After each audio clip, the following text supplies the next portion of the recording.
Hello students, मैं हूं doctor अनुपम तिवारी। महामना निःशुल्क क्लासेस में आपका स्वागत करता हूं। आज का टॉपिक है कैनोपी मैनेजमेंट। कैनोपी मैनेजमेंट में आज हम जानेंगे ट्रेनिंग एंड प्रूनिंग। यहाँ से जो है आपके जो सेमेस्टर की परीक्षाएं हैं वहाँ पे लॉन्ग टाइप के क्वेश्चंस पूछे जा सकते हैं। साथ ही साथ अगर आपको स्टेट या सेंट्रल गवर्नमेंट की हॉर्टिकल्चर से संबंधित किसी भी परीक्षा की तैयारी करते हैं तो ट्रेनिंग और प्रूनिंग से क्वेश्चन आने की संभावनाएं रहती हैं। ये टॉपिक पजल की तरीके से होता है, काफ़ी लंबा टॉपिक है तो बच्चे इसमें कम इंटरेस्ट लेते हैं, इसलिए समझ में कम आता है। तो आज अगर आप हमें जो है 30 से 40 मिनट देंगे तो इस टॉपिक को समझना आपके लिए आसान होगा। तो सबसे पहले जानते हैं कैनोपी क्या होता है, उसके बाद जानेंगे ट्रेनिंग और प्रूनिंग क्या होती है। तो कैनोपी जो है किसी भी ट्री की या किसी भी प्लांट की कैनोपी का मतलब होता है उसके एबव ग्राउंड पार्ट से, यानी जो है भूमि के ऊपर जितना भी पार्ट हो, चाहे उसका ट्रंक हो, ट्रंक का मतलब चाहे मुख्य तना हो, ब्रांचेज हो, सूट्स हो या पत्तियां हो, उसे हम क्या कह देंगे, कैनोपी कह देंगे। कैनोपी कई प्रकार की हो सकती है, जैसे कि राउंड कैनोपी यहाँ पे आप देख सकते हो, इसकी कैनोपी कैसी है, राउंड है। सेपरेटिंग यानी फैली हुई कैनोपी, जिसकी शाखाएं फैली हुई हैं वो सेपरेटिंग हो जाती है। पिरामिड शेप की, पिरामिड कैसा होता है, ऊपर से नुकीला होता है तो पिरामिड हो गई। इसके बाद जो है ओवल शेप की जो है कैनोपी, यानी कि ओवल आकार की होगी, आप ओवल शेप की देख सकते हो। कोनिकल शेप की यानी ऊपर से पतली और नीचे जो है मोटी, तो इसको कोनिकल कहेंगे। अब कोनिकल और पिरामिड में थोड़ा सा ही अंतर होता है। वेस यानी ओपन टाइप की कैनोपी, कॉलम टाइप की कैनोपी, इसके अलावा बीपिंग टाइप की, इरेगुलर टाइप की और पाम टाइप की कैनोपी आप देख रहे हो। ये पौधों की सबकी क्या है, कैनोपियां होती हैं, और इसी हिसाब से हमें क्या करना होता है, डिजाइन करना होता है। ठीक है, एक dynamic interference between the plant and its environment essential for optimizing productivity and fruit quality.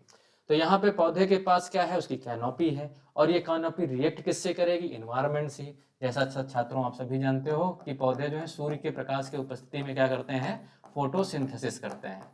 और फोटोसिंथेसिस क्यों पाए करते हैं, क्योंकि इनकी पत्तियों में जो है क्लोरोफिल पाया जाता है। पौधे वाटर और न्यूट्रिएंट एब्जॉर्ब करते हैं, क्लोरोफिल की सहायता से कार्बन डाइऑक्साइड की जो है सहायता से प्रकाश की उपस्थिति में भोजन बनाने की पूरी क्रिया क्या कहलाती है, फोटोसिंथेसिस कहलाती है। इसमें भी डायरेक्ट रिएक्शन, लाइट रिएक्शन कहाँ कहाँ पे क्या होती है, स्टोमा में कौन सी होती है, ये जब हम पढ़ेंगे तो जानेंगे। तो मुख्य चीज ये जान लो कि जो पौधे की कैनोपी है वही इन्वायरमेंट से क्या करती है, रिएक्ट करती है, और रिएक्ट करने के बाद उसके लिए भोजन बनाती है। और ये भोजन जो सिंक के रूप में यानी कि फ्लावर के रूप में या फिर फलों के रूप में हम उपभोग करते हैं। तो कैनोपी जो है एक प्रकार का डायनेमिक जो है इंटरफेस क्या करती है, क्रिएट कर देती है प्लांट और इन्वायरमेंट के बीच में। जितना ज़्यादा फोटोसिंथेसिस होगा उतना ज़्यादा फोटोसिंथेट्स बनेगा, उतना ज़्यादा हमें सिंक मिलेगा, सिंक यानी कि प्रोडक्टिविटी मिलेगी, और उतना ही किसान की आर्थिक स्थिति क्या होगी, सही होगी। तो इसको जो है क्या बोलते हैं, फोटोसिंथेटिक फैक्ट्री के नाम से जाना जाता है। कैनोपी एक प्रकार की प्रकाश संश्लेषण की क्या है, फैक्ट्री है, क्योंकि यहीं पे जो है सनलाइट कैनोपी पे पड़ती है, और फिर जो है वो सनलाइट जो है क्या करती है, कार्बोहाइड्रेट का निर्माण करती है। आपने पढ़ रखा होगा 6CO2 प्लस 6H2O, और यहाँ पे क्या है, क्लोरोफिल की क्या है, उपस्थिति है, बनाती है C6H12O6 प्लस 6O2। ठीक है, और इसमें बहुत सारे जो हैं क्या, न्यूट्रिएंट्स हैं, मैक्रो एंड मैक्रो न्यूट्रिएंट जो है इनके जीवन चक्र के लिए क्या है, जरूरी पड़ते हैं। तो ये वाली आपने बहुत क्रिया पढ़ रखी होगी। तो जो फैक्ट्री है वो कौन सी है, कैनोपी फैक्ट्री के रूप में काम करती है। कैनोपी गैस एक्सचेंज के रूप में भी काम करती है, यानी गैस का जो एक्सचेंज होता है ऑक्सीजन, कार्बन डाइऑक्साइड या वाटर वेपर का, वो कैनोपी के द्वारा होता है। जो माइक्रो क्लाइमेट होती है यानी उसके आसपास की जो क्लाइमेट होती है, एयर फ्लो हो, ह्यूमिडिटी हो, पेस्ट इंसेक्ट डिजीजेस हो, उनको भी मेंटेन रखना, उनको भी नियंत्रित रखना कैनोपी का ही क्या होता है, काम होता है। दूसरा लाइट इंटरसेप्शन। लाइट इंटरसेप्शन का मतलब होता है कि कितनी लाइट जो है फोटोसिंथेसिस के लिए जो है प्लांट्स यूज कर रहे हैं, उसको क्या कहेंगे, लाइट इंटरसेप्शन कहेंगे। तो जितना ही अधिक ये चीजें होंगी उतना ही हमारी प्रोडक्टिविटी बढ़ने की क्या है, संभावना है। तो अब हम ट्रेनिंग प्रूनिंग जानने से पहले मुख्य चीज समझेंगे, पौधों के भाग। यहीं से चीज समझ में नहीं आती है, ये आपने समझ लिया तो समझ लिया।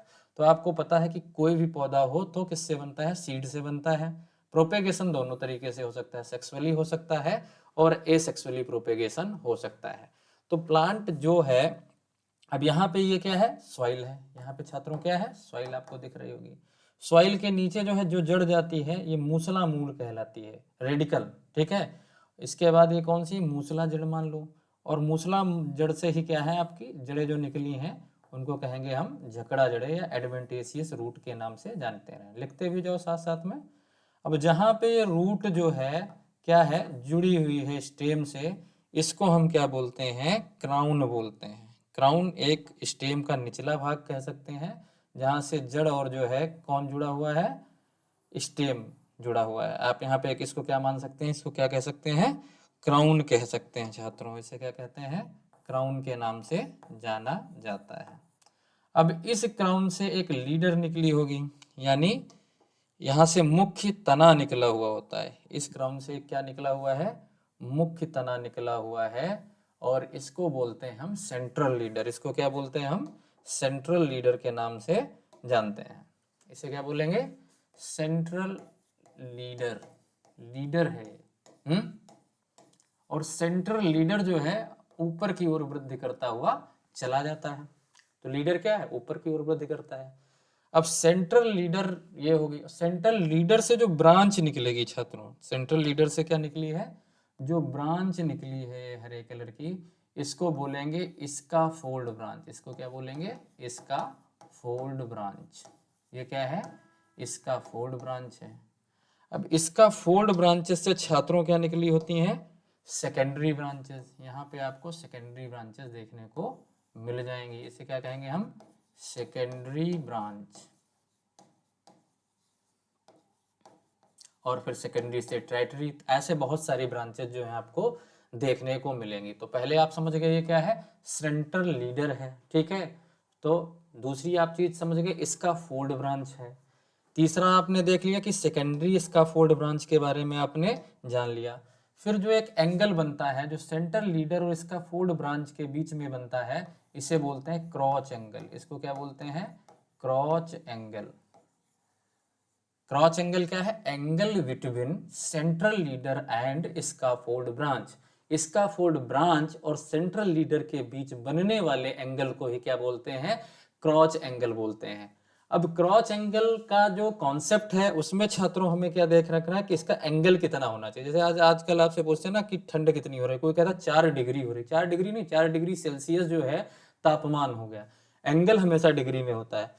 तो क्रॉच एंगल का कोई एंगल होगा, तो क्रॉच एंगल का जो अच्छा वाला एंगल है कौन सा है आपका, 45 से लेकर 60 डिग्री।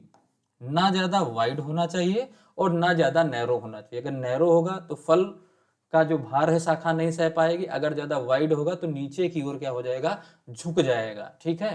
तो 45 से 60 डिग्री क्रॉच एंगल जो है क्या है, बहुत ही बेहतरीन है। इसके अलावा 30 से 70 तक एक्सेप्टेबल हो सकता है, लेकिन बेस्ट कितना है, जो क्रॉच एंगल यानी इसका फोल्ड ब्रांच और सेंट्रल लीडर का जो एंगल है वो हमेशा 45 से 60 डिग्री के आसपास रखोगे तो ब्रांचेस आपकी क्या होंगी, अच्छी चलेंगी, ठीक है।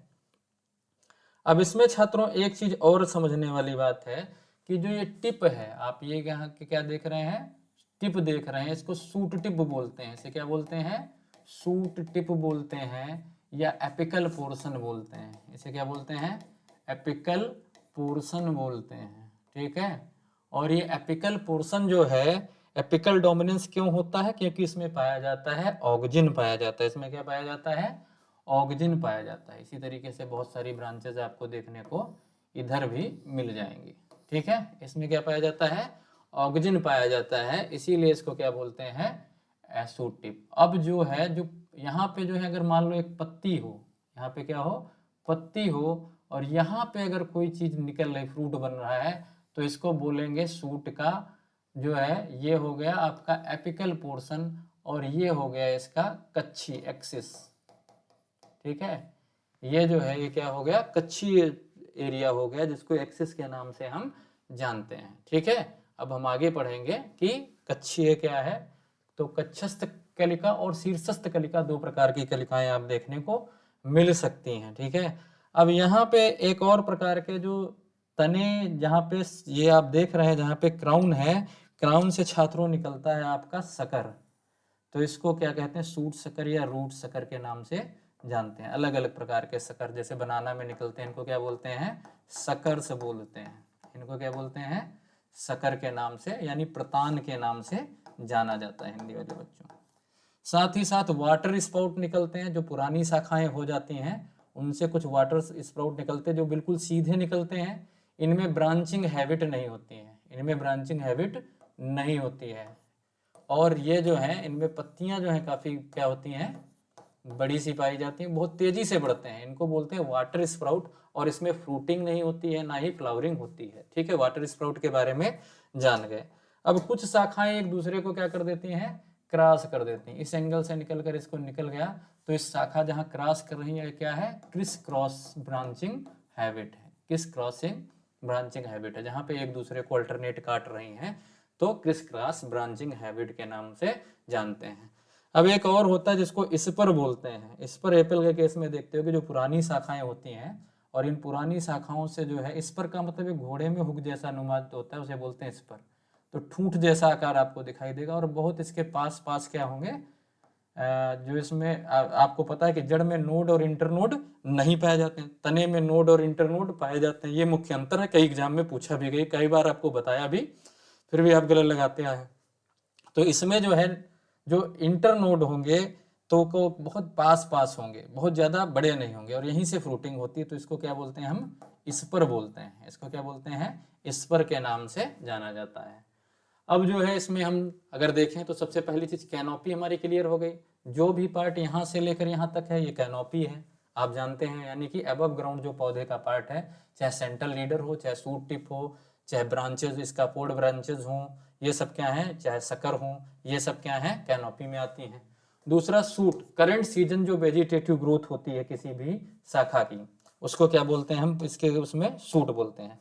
मान लो इस शाखा की जो है वृद्धि, यहाँ पे अगर इससे देखें ऐसे हुई है, करंट सीजन ये ग्रोथ हुई है, तो इसको क्या बोलेंगे, सूट। इसको क्या बोलेंगे, सूट बोलेंगे। ठीक है। अब दूसरी चीज आई ब्रांच। ब्रांच के बारे में आप जानते हैं कि ये उडी और पेरिनियल होगी। ब्रांच कैसी होगी, उडी होगी और पेरिनियल नेचर की होगी। तो इसको क्या कहेंगे हम, ब्रांच कहेंगे। तो इतना समझ में आ रहा है, आ रहा है ना, तो आराम से समझते रहे, कोई दिक्कत वाली बात नहीं।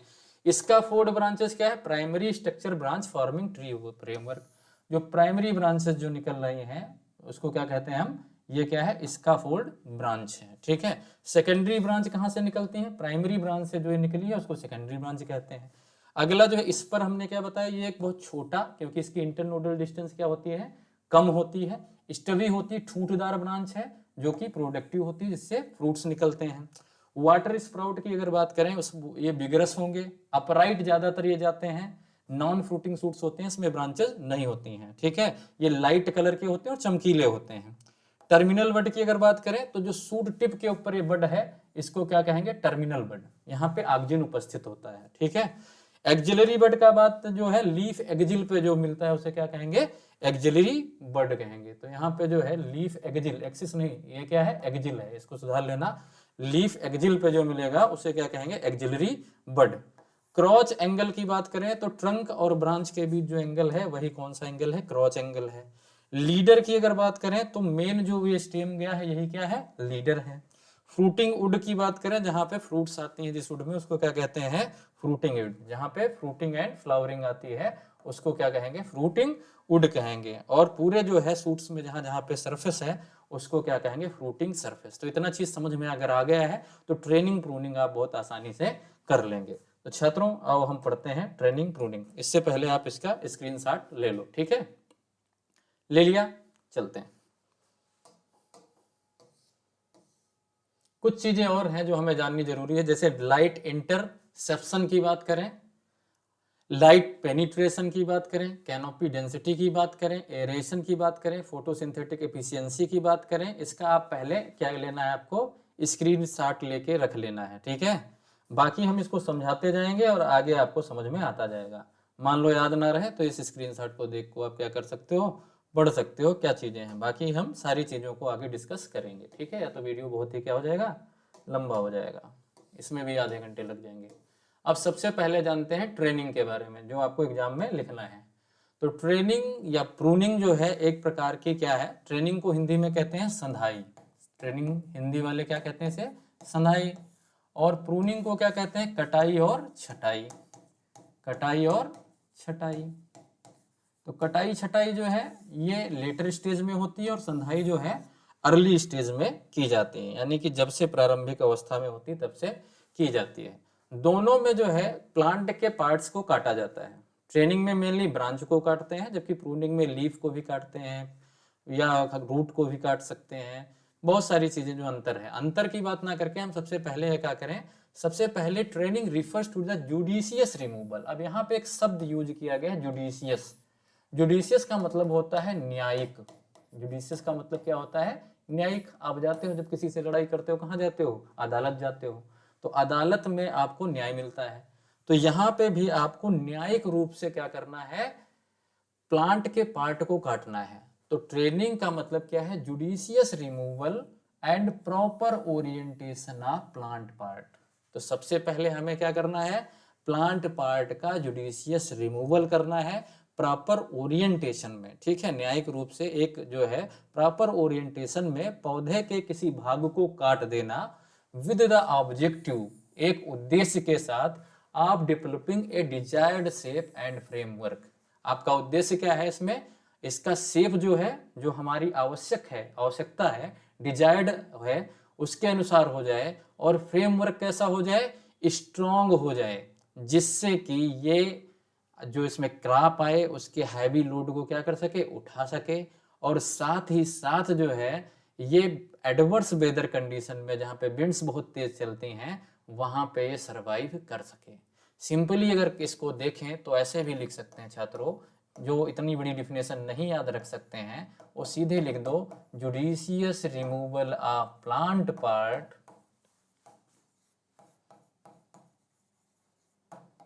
For obtaining strong framework of the plant। तो ट्रेनिंग का मतलब केवल इतना है कि इससे हमें बेटर शेप देना है। और ये शेप क्यों बेटर होना चाहिए, कि ये क्रॉप लोड को क्या कर सके, सहन कर सके, और जो है एडवर्स वेदर कंडीशन में भी क्या रहे, खड़ा रहे। उसे हम क्या कहेंगे, ट्रेनिंग कहेंगे। भाई ट्रेनिंग आपका क्यों करते हो, जब भी किसी की पुलिस भर्ती होती है, कहीं भी जाओगे तो पहले ट्रेनिंग दी जाती है। ट्रेनिंग इसीलिए दी जाती है कि आप जो है हर कंडीशन में क्या रहें, स्थिर रहें। तो आप समझ गए कि न्यायिक रूप से किसी भी पौधे के भाग को उसके जो है स्ट्रॉन्ग फ्रेमवर्क के लिए काटना ही क्या कहलाता है, ट्रेनिंग कहलाता है। अब इसका जो है ऑब्जेक्टिव क्या है, उद्देश्य क्या है ट्रेनिंग का, पहला उद्देश्य है to control and regulate the shape and size. पहले हमें क्या करना है, कंट्रोल का मतलब नियंत्रित करना है, ठीक है, और रेगुलेट का मतलब होता है नियमित करना। तो नियामक का मतलब नियमित करना और कंट्रोल करना। तो हमें है क्या करना है, शेप इसका कंट्रोल में रखना है, और इसके साथ साथ इसमें नियंत्रण भी रखना है। नियंत्रण के साथ साथ जो है नियामकीकरण भी करना है, जिससे कि क्या होगा, से जो शेप और साइज का कंट्रोल और रेगुलेशन करने से हमें क्या मिलेगा, जो ऑर्चर्ड के कल्चरल ऑपरेशंस हैं, जैसे कि स्प्रेइंग हो गया, ठीक है, प्रूनिंग हो गई, हार्वेस्टिंग हो गई, इसे हम इजीली कह सकते हैं। तो किसी भी पौधे का शेप और साइज कंट्रोल करने का जो पहला उद्देश्य यही है कि इंटर कल्चर ऑपरेशन आसानी से हो जाएं। कोई भी व्यक्ति अगर जो है स्प्रे करना चाहता है, हार्वेस्टिंग करना चाहता है, प्रूनिंग करना चाहता है, तो उसमें फैसिलिटेशन हो, ना कि उसे प्रॉब्लम क्रिएट हो, ठीक है। दूसरी अगर चीज से अच्छे तो इसका मतलब है कि एक स्ट्रॉन्ग और वेल बैलेंस फ्रेमवर्क को डेवलप करना भी इसका क्या है, एक उद्देश्य है। तो जब स्ट्रॉन्ग और पूरी तरीके से संतुलित जो है फ्रेमवर्क बन जाएगा, ढांचा बन जाएगा, तो पौधे इस पे जो क्या करेंगे, फ्रूट बेयरिंग करेंगे, उसका लोड क्या कह सकेंगे, सहन कर सकेंगे। यानी heavy crop load, heavy crop load तो लेना है हमें, मैक्सिमम प्रोडक्टिविटी लेना है। तो मैक्सिमम प्रोडक्टिविटी लेने के लिए हमारे क्या होने चाहिए, पेड़ की शाखाएं भी मजबूत होनी चाहिए, ठीक है। कंधे मजबूत कहते हैं बेटा तुम्हारे, चला पाओगे अपना परिवार, तो वैसे ही फल के वृक्ष जो हैं उनकी ट्रेनिंग करने का उद्देश्य भी यही है कि जो भार है उसको क्या कर सकें, वहन कर सकें। अगला क्या है, इसमें क्रॉच एंगल मेंटेन करना है। क्रॉच एंगल कितना बताया हमने, 45 से 60 डिग्री, 45 डिग्री से 60 डिग्री बेस्ट है, ठीक है। 70 तक जा सकते हो, उधर 30 तक जा सकते हो। इसके नीचे जो है क्या है, आपके उत्पादन के लिए अनिवार्य नहीं है। क्रॉच एंगल क्या है, जो मेन सेंटर लीडर है और जो इसका फूड ब्रांच है उसके बीच के एंगल को ही हम क्या करते हैं, क्रॉच एंगल के नाम से जाना जाता है। जिससे कि लिंब जो है यानी शाखा टूटे ना, तो हमें उस क्रॉच एंगल तक पहुंचना है। इसके अलावा जो है better interception and uniform distribution of sunlight. तो सनलाइट का एक तो बेटर इंटरसेप्शन होना चाहिए, फोटोसिंथेसिस में ज़्यादा से ज़्यादा उपयोग हो, और साथ साथ में यूनिफॉर्म अगर डिस्ट्रीब्यूशन होगा ट्री कैनोपी के ईच एंड एवरी पार्ट पे, तो ना केवल फ्रूटिंग बढ़ेगी बल्कि बहुत सारे जो क्या है माइक्रोब्स हैं, खासकर फंगस, फंगस जहाँ पे लाइट नहीं पहुंचती है, मॉइस्ट इन्वायरमेंट रहता है, वहाँ पे फंगस क्या हो जाता है, डेवलप हो जाता है। तो डिजीज कंट्रोल करने में भी हमें क्या कर मिलेगी, मदद करेगी, मिलेगी। इंसेक्ट कंट्रोल करने में भी हमें क्या मिलती है, मदद मिलती है, ठीक है। इसके अलावा कैनोपी में एरेशन को बढ़ा देना, कैनोपी में क्या कर देना, एरेशन को बढ़ा देना। जब एयर क्या होती है, जैसे हॉट एयर है, हॉट एयर हल्की होती है, जल्दी ऊपर चली जाती है। कूल एयर क्या होती है, भारी होती है, पृथ्वी के सतह पर रहती है। कितने सतह तक, लगभग 30 सेंटीमीटर पृथ्वी तक आपको कूल एयर दिखाई देगी। अब ये एयर अगर सर्कुलेट नहीं होगी तो फिर क्या होगा, पौधे में जो है इंजरी हो सकती है, चिलिंग इंजरी हो सकती है, फ्रीजिंग इंजरी भी हो सकती है अगर बहुत टेम्परेचर 0 से नीचे चला गया, ठीक है। इसके अलावा जो है सन स्कार्ड हो सकते हैं, या गर्म लू जिस जैसे हमें लगती है वैसे पौधों को भी लग सकती है। तो यानी कि इसके अलावा जो है पेस्ट डिजीज और इनका इंसिडेंस बढ़ जाता है। इसके अलावा जो वाटर स्प्राउट्स थे जो बहुत तेजी से बढ़ते थे, लाइट हरे कलर के होते थे, ब्रांच नहीं होती थी, चमकीले होते थे, उनको काट देना, क्योंकि अनप्रोडक्टिव हैं, वो ब्रांच पे जाएंगे और ब्रांच का लाइट इंटरसेप्शन जो हो रहा है उसको क्या करेंगे, डिस्टर्ब करेंगे, तो उनको भी हम क्या कर देते हैं, काट देते हैं। और मुख्य बात है वेजिटेटिव और रिप्रोडक्टिव बैलेंस को बना के रखना, क्योंकि ये दोनों प्रकार की ग्रोथ होती हैं। अगर वेजिटेटिव ग्रोथ ज़्यादा हो गई तो रिप्रोडक्टिव ग्रोथ कम होगी, और रिप्रोडक्टिव ज़्यादा हो गई तो वेजिटेटिव कम होगी। दोनों केस में नुकसान होगा। एक बार मान लो रिप्रोडक्टिव ज़्यादा हो गई और वेजिटेटिव कम हुई तो फोटोसिंथेट्स अगली बार कम बनेगा, फिर अल्टरनेट बियरिंग हो सकती है। इसीलिए बहुत सारे फल वृक्षों में अल्टरनेट बियरिंग आप देखे होंगे, ठीक है। तो आगे इसके बारे में बताएंगे। तो ये इसके उद्देश्य हैं। तो उद्देश्य कितने हैं आप जान गए, इनको लिख लोगे परीक्षा में भी और याद भी रहेंगे, बिल्कुल रहेंगे आपको। और इसके साथ साथ जो है जर्नल प्रिंसिपल्स की बात करें, कौन कौन से इसके प्रिंसिपल्स हैं। तो ट्रेनिंग सबसे पहले जो है अर्ली स्टेज में क्या करनी चाहिए, शुरू करनी चाहिए। तो ट्रेनिंग कब शुरू कर देनी चाहिए, अर्ली स्टेज में। पहले से ट्रेन नहीं करोगे तो फिर वो ट्रेन होने का नहीं, ठीक है। कब करते हैं, नर्सरी, और नर्सरी के बाद जब प्लांटिंग करते हैं तब से है, ठीक है। बहुत सारे जो फ्रूट ट्रीज हैं आप देखेंगे सिंगल स्टेम सिस्टम में क्या किए जाते हैं, ट्रेन किए जाते हैं, ठीक है। हाउएवर जो है अगर सिंगल स्टेम में करोगे तो ट्रीज जो है क्या, स्टेम डैमेज होगा, इंसेक्ट अटैक हो सकता है, जैसे पॉमग्रेनेट, फिग, कस्टर्ड एप्पल में जो है इनको मल्टी स्टेम सिस्टम में ट्रेन करते हैं। अब क्वेश्चन यहाँ पे जो लोग तैयारी कर रहे हैं, मान लो राजस्थान सुपरवाइजर की कर रहे हैं, तो उनके लिए मल्टी स्टेम सिस्टम में कौन कौन से जो है प्लांट क्या किए जाते हैं, ट्रेन किए जाते हैं, पॉमग्रेनेट, फिग और कस्टर्ड एप्पल, ठीक है। इसके अलावा हर प्लांट के अंदर क्या है, एपिकल डोमिनेंस स्ट्रांगली पाया जाता है। क्यों पाया जाता है, ऑक्सिन के कारण पाया जाता है। ये क्वेश्चन पूछा जा सकता है। जिससे क्या होता है, जो मेन सेंट्रल लीडर था वो बढ़ता रहता है। तो जब हम टर्मिनल बड को क्या कर देंगे, काट देंगे, रिमूव कर देंगे, तो क्या होगा, लेटरल बड शूट्स क्या हो जाएंगे, इंक्रीज हो जाएंगे। मान लो अगर आप देखते हो बहुत सारे नेता जो हैं उनको नहीं पकड़ते हैं पुलिस वाले, भले ही वो गलत काम कर रहे हो, बहुत सारे अच्छा काम करते हैं। अधिकतर नेता जो है अच्छा काम करते हैं, एक दो, ठीक है। क्यों नहीं पकड़ते हैं, क्या कोई भी गवर्नमेंट जो है विपक्ष के नेता को क्यों नहीं पकड़ती, अगर उसको पकड़ लिया तो फिर क्या हो जाएगा, उसके बाद लोगों में जो है अराजकता फैल जाएगी और फिर बहुत सारे लीडर निकल आएंगे। तो इसीलिए सेंट्रल लीडर से कहते हैं आपसे बात कर लो, एक आदमी से बात करना है, और एक को अगर आपने बंदी बना लिया तो बहुत सारे लीडर्स क्या होंगे, निकलेंगे, यानी लेटरल ब्रांचेस ज्यादा निकल आएंगे। तो ये सेंट्रल लीडर था, इसको जैसे ही काटोगे वैसे इसमें बहुत सारी ब्रांचेस क्या हो जाती हैं, निकलना शुरू हो जाती हैं। तो कहने का आशय ये है कि जो है सेंट्रल जो टर्मिनल बड है उसको हम काट देते हैं, जिससे लेटरल जो है शूट्स इंक्रीज हो सकें, ठीक है।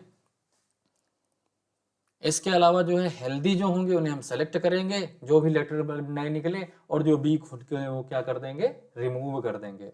जिनका क्रॉच एंगल नैरो है उनको काट देंगे। वो क्या होते हैं, वीक होते हैं और जो है ब्रेकेज के प्रति प्रोन होते हैं। वाटर स्प्रूट को भी हमें रेगुलरली काट देना चाहिए, क्योंकि इनसे हमें कोई भी प्रोडक्टिव चीजें नहीं मिलती। अब देखो, जो चीज प्रोडक्टिव नहीं है वो आपको नहीं मिलेगी, ठीक है। अब इसके बाद अगर देखें तो कौन कौन से सिस्टम है, पहला है central leader system. Central leader system में अगर छात्रों देखा जाए, जो सेंट्रल लीडर है प्लांट का, वो क्या करने देते हैं, बढ़ने देते हैं। सेंट्रल लीडर जो है ऊंचाइयों को छूना क्या कर देता है, शुरू कर देता है, यानी इसे अर्ली स्टेज से लेके जब लास्ट स्टेज तक इसमें कोई भी इंटरप्ट नहीं करते हैं, और सेंट्रल लीडर यानी मुख्य तने को बढ़ने देते हैं, ठीक है। इसके बाद जो है 40 से 50 सेंटीमीटर दूर, भूमि से कितनी दूर, 40 से 50 सेंटीमीटर दूर जो है पहली जो है प्राइमरी स्काफोल्ड ब्रांच को हम क्या करते हैं, अलाउ करते हैं ग्रो करने की। इसके नीचे वाली जो है उनको ग्रो करने के लिए नहीं करते हैं। फिर इसके बाद 15 से 20 सेंटीमीटर के बाद जो है दूसरी ब्रांच, फिर 15 से 20 तीसरी, चौथी, यानी हर ब्रांच में जो है लगभग जो है 15 से 20 सेंटीमीटर का हमें क्या रखना है, अंतर रखना है। ब्रांचेस जो हैं दोनों ओर आएंगी, ठीक है। तो इनके बीच हर ब्रांच का जो अंतर है वो 15 से 20 सेंटीमीटर होना चाहिए। समझने के लिए हमने बता दिया, ठीक है, सिस्टमेटिक नहीं है फिगर, ठीक है। तो सेंट्रल लीडर जो है कंटिन्यू ग्रो करेगी, जो नीचे वाली शाखाएं हैं वो क्या होंगी, बड़ी होंगी, फिर उससे बड़ी ये। तो ये जो शेप बनेगा ये किस शेप का बनेगा, पिरामिड शेप का बनेगा। यानी इस सिस्टम से ट्रेन की गई जो वृक्ष हैं वो पिरामिड शेप के होंगे या रोबस्ट शेप के होंगे। इससे जो है एक स्ट्रॉन्ग फ्रेमवर्क डेवलप हो जाता है।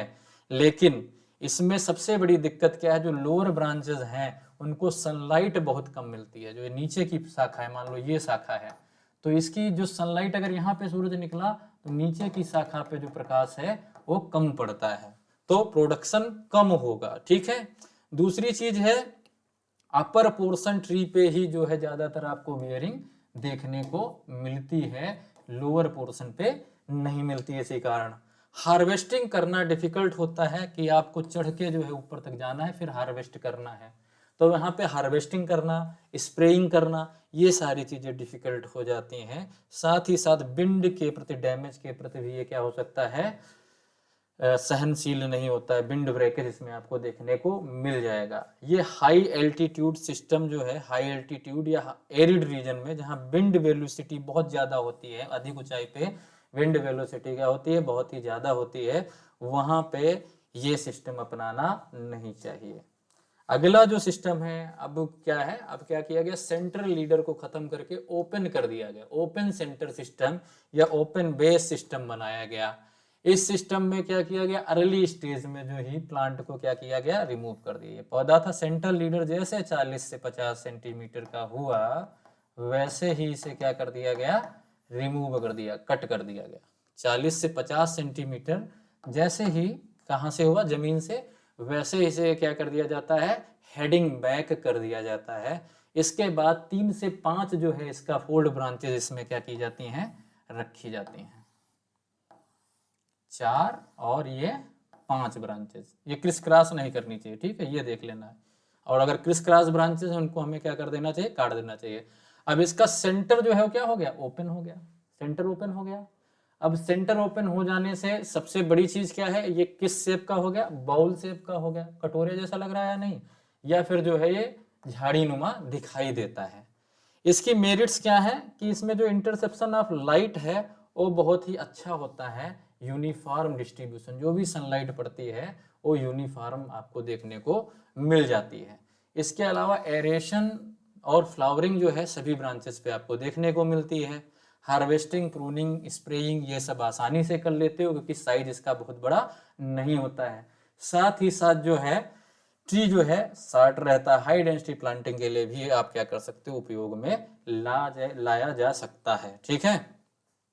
तो इसमें डिमेरिट्स क्या है कि बाउल शेप होता है, और जब फ्रॉस्ट होता है या फिर जो क्या होता है, फ्रॉस्ट प्रोन एरिया होती है, जब बर्फ गिरती है उस समय इसी बाउल में जो है स्नो वगैरह या फ्रॉस्ट वगैरह फंस जाता है, ठीक है, जिसके कारण प्लांट को जो है चिलिंग या फ्रीजिंग इंजरी देखने को मिल जाती है। कॉमनली ये एप्पल या स्टोन फ्रूट में आपको देखने को मिलती है, लेकिन हाई एल्टीट्यूड पे जहाँ पे फ्रॉस्ट बहुत ही ज़्यादा होता है वहाँ पे इसका उपयोग नहीं करना चाहिए। तब अब तो सेंट्रल लीडर में भी दिक्कतें हैं और ओपन सेंट्रल लीडर में भी क्या है, परेशानियां हैं। अब क्या किया जाए, अब इसके बीच का जो है क्या रास्ता निकाला गया कि हम मॉडिफाइड लीडर सिस्टम बनाएंगे। ऐसा लीडर बनाएंगे जो ना बहुत दूर तक जाए और ना बहुत ही नजदीक रहे। ऐसे लीडर सिस्टम को क्या कहा गया, मॉडिफाइड लीडर सिस्टम के नाम से जाना गया। तो इसमें जो है सबसे पहले स्टेम को 4 से 5 साल तक ग्रो की करने दिया जाता है। इसके बाद ग्राउंड लेवल से, अब ग्राउंड लेवल से फिर से सेंट्रल लीडर बढ़ेगा, ये ग्राउंड लेवल है और यहाँ से सेंट्रल लीडर जो है बढ़ना शुरू करेगा 4 से 5 सालों तक। तो 4 से 5 सालों तक बढ़ा, कितना बढ़ा, 120 से 150 सेंटीमीटर। कितनी दूरी तक बढ़ा, 120 से लेकर के 150 सेंटीमीटर ग्राउंड लेवल।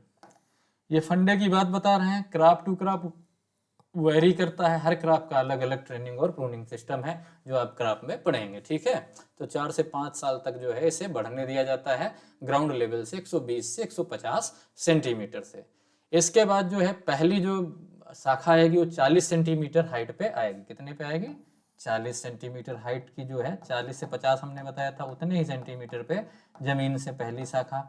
और उसके बाद जो है जितनी दूरी यानी 20 से 30 सेंटीमीटर पे अलग अलग शाखाएं हम क्या करने देते हैं, बढ़ने देते हैं। और 4 से 5 जो है इसका फोल्ड ब्रांचेस, यानी जो मेन शाखा यानी सेंट्रल लीडर से जो ब्रांचेस निकलती हैं उन्हें इसका फोल्ड ब्रांचेस करते हैं, उनको सेलेक्ट कर लेते हैं 4 से 5 ब्रांचेस को। और दो सभी के बीच में दूरी कितनी है, 15 से 20 सेंटीमीटर। कितनी दूरी है इन दोनों के बीच में, 15 से 20 सेंटीमीटर। सुधार लेना अगर मैं कुछ गलत बोल गया हूँ, ठीक है, इसीलिए लिखा भी है।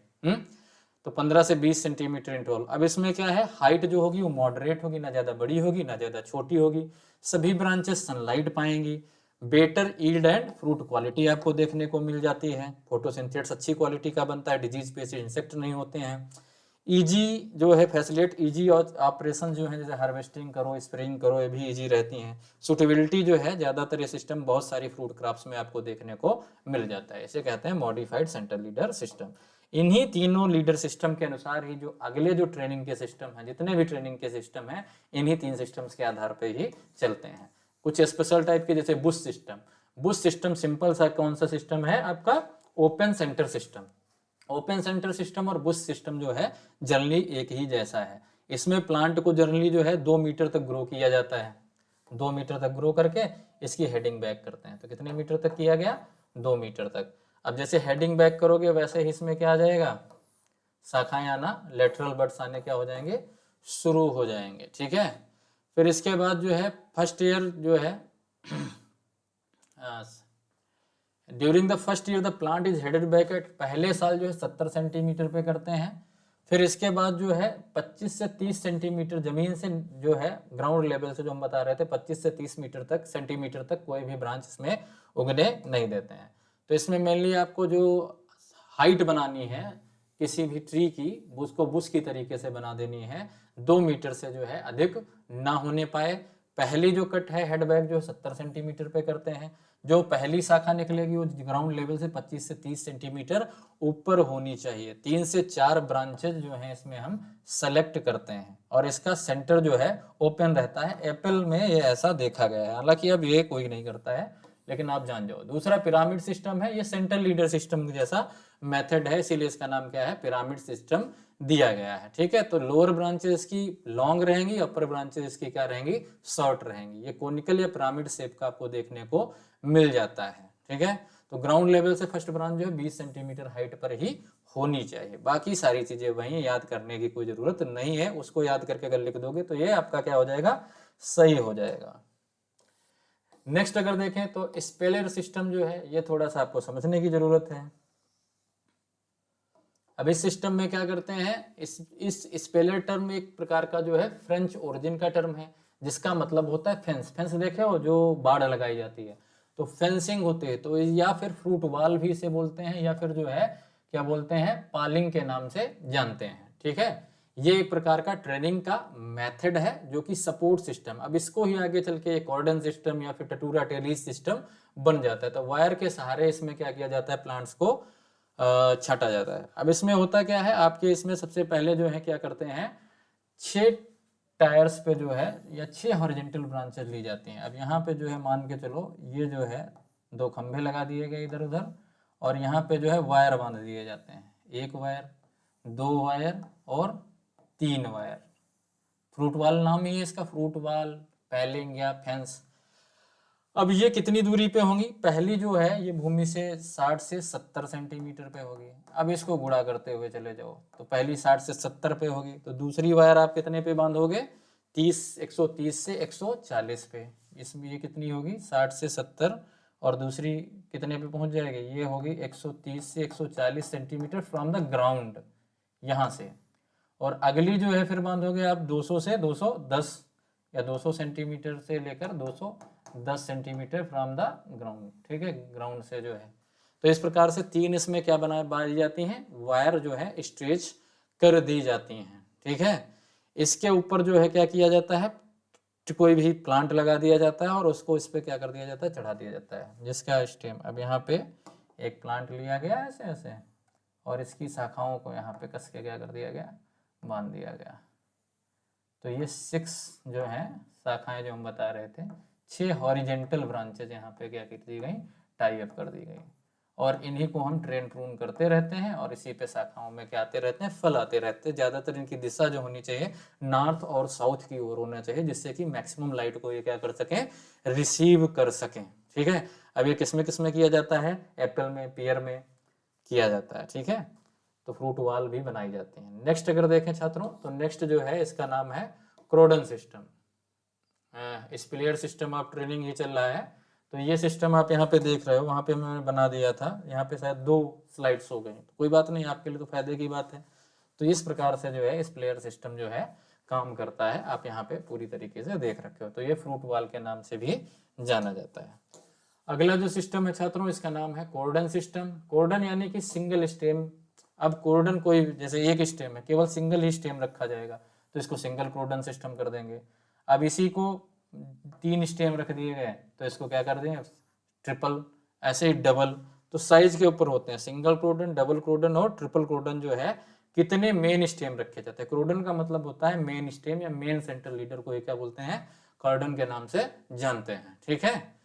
तो इसमें जो क्लोजली स्पर्ड प्लांट होते हैं उनको सिंगल स्टेम में क्या किया जाता है, ट्रेन किया जाता है। कैसे ट्रेन किया जाता है, बम्बू लगाया जाए या फिर कोई जो है क्या करते हैं, पोल लगाते हैं, और पोल के ऊपर इन स्टेम्स को क्या कर देते हैं, चढ़ा देते हैं, और फिर इस स्टेम की हम क्या करते रहते हैं, ट्रेनिंग और प्रूनिंग करते रहते हैं। हाई डेंसिटी प्लांटिंग के लिए जो है ये क्या होता है, बहुत ही अच्छा होता है। इसमें प्लांट को जो है केवल 1 से 1.5 मीटर की दूरी पे लगाते हैं, और इसमें स्टेम सिंगल जर्नली कितना रखते हैं, सिंगल स्टेम इसमें लगते हैं, और इस सिंगल स्टेम को वायर से हम क्या कर देते हैं, टाइट कर देते हैं। वायर की जो थिकनेस होगी वो 12 से 13 गेज होगी, ठीक है। ये सीमेंट या कंक्रीट जो है पुल से लगी होगी, जो 4.5 से 6 मीटर की दूरी पे लगे होंगे, और इसके बीच में क्या लगा देंगे, प्लांट लगा देंगे। लगभग जो है 3 से लेकर के इसमें के 4 या 5 प्लांट इसमें आराम से आ जाते हैं। और जैसे ही इनको बांध देंगे, बांधने के बाद फ्रूटिंग लेने के बाद इनको फिर प्रून कर देंगे, तो इसमें नंबर ऑफ प्लांट्स जो है बहुत ही ज़्यादा आ जाते हैं। आगे डिस्कस करेंगे, इसका नाम है ततूरा एंड ट्रेलिस सिस्टम। ततूरा और ट्रेलिस सिस्टम आजकल मॉडर्न जो है फ्रूट प्रोडक्शन में क्या हो रहा है, चल रहा है, ठीक है। अब ये देखे हो कि इसमें बी शेप का एक क्या लिया गया है, फ्रेम लिया गया है, और इस बी शेप के फ्रेम में ही क्या किया जाता है, प्लांट्स को बीच में लगा दिया जाता है, और लगाने के बाद जो मेन स्टेम होता है पहले समझ लेते हैं। अब यहाँ पे एक प्लांट लगाया गया, जो मेन स्टेम होता है उसको कट कर दिया जाता है, और मेन स्टेम के बाद इसमें 2 शाखाएं आपको बाहर निकल आती हैं, जिनको इस बी शेप वाले फ्रेम के साथ हम क्या कर देते हैं, जोड़ देते हैं। तो एक तो जब हम कभी भी सेंट्रल लीडर काटते थे, तो हो सकता था कि ये जो तेज हवा चले उससे ब्रांचेस डैमेज हो सके, तो ब्रांच डैमेज ना हो इसलिए हम क्या कर देते हैं, पोल या नेट से इसको क्या कर देते हैं, सहारा दे देते हैं। कभी कभी इसके ऊपर भी वायर लगा के जो है, जहाँ पे हाईली विंड चलती है, बहुत तेजी से चलती हैं, तो हम इसको ढक भी देते हैं, ठीक है। तो ये किस दिशा में होंगे, नॉर्थ और साउथ दिशा में। जो इसकी शाखाएं होंगी किस दिशा में होंगी, एक नॉर्थ दिशा में होगी और दूसरी क्या है, साउथ दिशा में होगी, जिससे कि लाइट का इंटरसेप्शन बहुत ही अच्छी तरीके से होता है। तो इसमें जो है अर्ली बेयरिंग हो जाती है, हाई यील्ड मिलती है और फ्रूट क्वालिटी जो है इसकी क्या होती है, सुपीरियर होती है। इसे 1973 में जो है एरीगेशन रिसर्च इंस्टीट्यूट टटूरा में, जो विक्टोरिया ऑस्ट्रेलिया में, डेविड कामर्स के द्वारा क्या किया गया था, डेवलप किया था। डेविड कामर, वान डेन इंडे और लियो वान हीक, या हम सब कह सकते हैं कामर एटाल। जब दो से अधिक जब कोई होते हैं ऑथर या कोई काम करने वाले हैं, तो उसके आगे एटाल यानी जिसको बोलते हैं एंड अदर्स, ठीक है। तो कामर्स एट आल ने इसको क्या किया था, खोजा था। तो फ्रूट ट्री को कहाँ पे, बी शेप के जो ट्रेलीज हैं ये आप देख लें, उसके सेंटर में बिल्कुल क्या करते हैं, ट्री को लगाते हैं। इसके बाद जो है, जो आयरन पोल की हाइट लगभग 1.5 फीट होती है। जो हाई टेंसाइल स्टील वायर जो है, ये मोटाई इनकी कितनी होती है, 12.5 गेज से ज्यादा या फिर उसके बराबर यानी लगभग होती है। डिस्टेंस दो ट्रेलीज के बीच में कितनी हम रखते हैं, 7 फीट रखते हैं। ट्रेलीज किस दिशा में रखते हैं, हमने बताया नॉर्थ और साउथ डायरेक्शन में रखते हैं। क्यों रखते हैं, जिससे हमें लाइट इंटरसेप्शंस ज्यादा मिल जाए। ट्री ब्रांचेस को हम वायर में बांध देते हैं, जिससे कि जो है आंधी तूफान से होने वाला लॉस भी कम हो जाता है, ठीक है। कैनोपी अपने एक निश्चित शेप में बनी रहती है और हार्वेस्टिंग जो है इसे मैकेनिकली कर सकते हैं और बहुत ही इजीली हार्वेस्टिंग इसमें हो सकती है। तो इसको बोले ततूरा एंड ट्रेलीज सिस्टम। ततूरा और ट्रेलीज सिस्टम के एडवांटेज क्या हैं, सबसे बड़ा एडवांटेज है ऑप्टिमम इंटरसेप्शन मिलेगा, यानी सनलाइट का इसमें फिर क्या होगा, यूनिफॉर्म डिस्ट्रीब्यूशन होगा। देखिए बैटरी बाकी रहेगी। सनलाइट का क्या होगा, यहाँ पे बेटर यूटिलाइजेशन होगा क्योंकि इंटरसेप्शन अच्छा हो रहा है। इसके अलावा जो है क्लोज प्लांटिंग इसमें हम कर सकते हैं, जिससे हमें जो है high yield per unit area मिल जाएगी, नंबर ऑफ प्लांट्स बढ़ जाएंगे, तो हाई यील्ड जो है हमें क्या हो जाएगी, इसमें मिल जाएगी साथियों। इसके अलावा देखें तो फ्रूट क्वालिटी इसकी लार्ज साइज होती है और क्वालिटी इसकी हाई होती है। अर्ली वेयरिंग आपको देखने को मिलेगी, वेयरिंग क्या होगी इसकी, अर्ली आपको वेयरिंग देखने को मिल जाती है। इंटेंसिव और कमर्शियल जो आर्चर्ड हैं ततूरा और ट्रेली सिस्टम से लगाए जा रहे हैं, ठीक है। लिमिटेशन क्या है, लेबर बहुत ज़्यादा लग सकते हैं, हैंड ट्रेनिंग और हैंड थिनिंग इसमें रिक्वायर होती है, हालांकि अब मैकेनाइजेशन भी कर सकते हैं। हाई इनिशियल कास्ट लगेगी क्योंकि ट्रेली जब बनाओगे, रिक्वायर स्किल्ड मैनेजमेंट और रेगुलर प्रूनिंग की जरूरत पड़ेगी, सुटेबिलिटी है या नहीं देखना है। तो टटूरा और ट्रेली सिस्टम जो है ऐसे फ्रूट क्रॉप के लिए जो है सुटेबल होती है, जो अच्छी तरीके से प्रूनिंग को टॉलरेट करते हैं, जैसे एप्पल हो गया, पियर हो गया, पीच, प्लम, एप्रिकॉट, इनमें प्रूनिंग जो है रिगरस होती है, ठीक है। अगर गोवा में हो तो टटूरा टेलिस, तो वहां पे ये सक्सेस नहीं होगा, ठीक है। अब अगर हम देखें तो इसका तीनों का क्या देख लें एक प्रकार से कि क्या अंतर है तीनों में, आप लेना चाहें तो इसका स्क्रीनशॉट ले लें।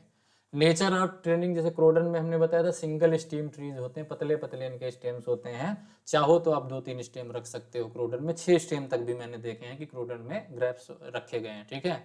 स्पेलर सिस्टम में अगर देखें तो ट्री को जो है किसमें, flat in a single plane में किया जाता है, जबकि ततूरा और ट्रेलीज में जो है बी शेप्ड की ट्रेलीज में किया जाता है, जबकि इसमें फ्लैट शेप में किया जाता है। कैनोपी लीनियर रहेगी, नैरो कैनोपी रहती है क्रोडन सिस्टम में, जबकि स्प्लेयर में 2 डायमेंशन में कैनोपी आप देखेंगे, प्लानर रहेगी, ठीक है। और ततूरा ट्रेलीज में 3 डायमेंशन में यानी बी शेप कैनोपी आपको देखने को मिल जाती है। ओरिएंटेशन जो ब्रांच इसमें हॉरिजॉन्टल हो सकती है, ऑब्लिक हो सकती है या वर्टिकल हो सकती है। स्प्लेयर सिस्टम में हॉरिजॉन्टल टायर्स को राइट एंगल पे रखते हैं, आपने देखा था। इसमें oblique branches trend on both side, दोनों साइड में की जाएंगी। लाइट इंटरसेप्शन ये एफिशिएंसी जो है क्रोडन की मॉडरेट है, स्प्लेयर की मॉडरेट से गुड है, और ततूरा और ट्रेलीज की जो है बहुत ही ज़्यादा हाई होती है। फोटोसिंथेटिक कैपेसिटी भी ऐसे बढ़ेगी क्योंकि दोनों आपस से क्या है, मिले जुले हैं। सरफेस एरिया अगर देखें, बियरिंग सरफेस एरिया सबसे ज़्यादा किसकी होगी, ततूरा ट्रेलीज सिस्टम की है, जबकि स्प्लेयर की मॉडरेट है और क्रोडन की जो है लिमिटेड है। प्लांटिंग डेंसिटी जो है इन दोनों की हाई होगी, ततूरा ट्रेलीज में बहुत ही हाई हो जाती है। इसके अलावा जो है कंट्रोल्ड बाय स्पर प्रूनिंग के द्वारा इसको बिगर को कंट्रोल किया जाता है। इसमें सीवियर ट्रेनिंग करने की आवश्यकता होती है, इसमें ट्रेलीज के आर्किटेक्चर के हिसाब से हम प्रूनिंग करते हैं, ठीक है। डॉर्फिंग रूट स्टॉक की कॉर्डन सिस्टम और स्प्लेयर सिस्टम में जरूरत पड़ सकती है, लेकिन ततूरा ट्रेलीज सिस्टम में जरूरत कोई भी ज़्यादा आवश्यकता नहीं है। लेबर रिक्वायरमेंट सबसे ज़्यादा रूरल एरियाज में है, आप पढ़ चुके हो, तो ये आप देख लीजिए। तो किस में किया जाता है इसका स्क्रीनशॉट ले लीजिए। तो जो मुख्य बातें थी वो बता दी गई। अब कौन कौन से ट्रेनिंग सिस्टम हैं जो फॉलो किए जाते हैं, जैसे सेंट्रल लीडर सिस्टम जो है एप्पल, पीकानट और वॉलनट में आपको देखने को मिल जाता है। ओपन सेंटर सिस्टम आप पीच में, जापानीज प्लम में और नेक्टरिन में देखने को मिलता है। मॉडिफाइड लीडर सिस्टम जो है यूरोपियन प्लम, पियर, स्वीट चेरी में होता है। बुश सिस्टम जो है एप्पल पियर में देखने को मिलेगा। पिरामिड सिस्टम एप्पल पियर में, स्प्लेयर सिस्टम एप्पल पियर में, क्रोडन सिस्टम एप्पल पियर में, ततूरा और ट्रेलिस सिस्टम जो है apple, pear, peach, plum, apricot, nectarine, sweet cherry और कीवी फ्रूट में। स्वीट चेरी तो जानते होंगे, प्रूनस क्या है, एवियम। हेड सिस्टम जो है ग्रेप्स में, निफिन सिस्टम भी ग्रेप्स में। तो हेड सिस्टम जो है ग्रेप्स की ब्यूटी, सीडलेट, परलेट या डिलाइट वैरायटी में देखने को मिलेगा। निफिन सिस्टम जो है अर्ली मस्कट, बुखारी, डिलाइट में किया जाता है। टेलीफोन या ओवरहेड सिस्टम जो है थॉमसन सीडलेस और तासे गणेश में देखने को मिलेगा। बोवर या परगोला सिस्टम जो है अनावे शाही और बेंगलोर ब्लू में। जब ग्रैप पढ़ाएंगे तब हम बता देंगे इसके बारे में, फंडामेंटल में इसकी कोई जरूरत नहीं, बस नाम याद रखो। मल्टी स्टेम हमने बताया था पॉमग्रेनेट में, फिग में और कस्टर्ड एप्पल में आपको देखने को मिलता है। स्पाइंडल या वर्टिकल एक्सिस जो है मॉडर्न सिस्टम है, ये एप्पल में, हाई डेंसिटी ऑर्किड में, ऑर्चर्ड में आपको मिल जाता है। अब बात करते हैं हम प्रूनिंग की। अब ट्रेनिंग की बात हो गई। ट्रेनिंग का जो मुख्य उद्देश्य था वो क्या था, पौधे को एक स्ट्रॉन्ग फ्रेमवर्क देना जिससे कि पौधा जो है मजबूती के साथ खड़ा रहे, क्रॉप लोड को सहे और साथ साथ इन्वायरमेंट से भी लड़े। अब बात आई कि इसकी ईल्ड कैसे बढ़ेगी।